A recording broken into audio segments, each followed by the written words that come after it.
ఇద్దరితో బ్రేకప్. పెద్దలు కుదిర్చిన పెళ్లికి రెడీ అవుతున్న శృతి హాసన్.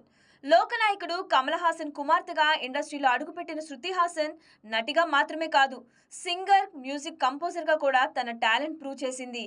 తమిళం, తెలుగు, హిందీ ఇండస్ట్రీలో తనకంటూ ప్రత్యేక గుర్తింపు తెచ్చుకుంది. అయితే ఇటీవల కాలంలో సినిమాల కంటే తన పర్సనల్ లైఫ్తోనే ఎక్కువగా వార్తల్లో నిలుస్తుంది.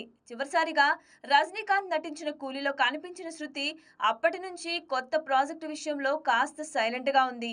ఇదే సమయంలో ఆమె పెళ్లి గురించి రూమర్స్ మళ్ళీ వైరల్ అవుతున్నాయి.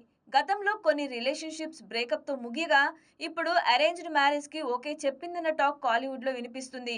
వాటి కోసం కమల్ హాసన్ ఇప్పటికే ప్రయత్నాలు మొదలు పెట్టారన్న ప్రచారం కూడా నడుస్తుంది.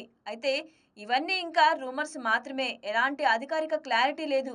ఇక సినిమా ఇక సినిమాల పరంగా చూస్తే దుల్కర్ సల్మాన్ హీరోగా వస్తున్న ఆకాశంలో ఒక తారతో మళ్ళీ స్ట్రాంగ్ కంబ్యాక్ ఇవ్వాలని శృతి ప్లాన్ చేస్తుంది. మొత్తానికి పెళ్ళైన సినిమా అయిన శృతి హాసన్ పేరు వస్తే ట్రెండ్ ఖాయం.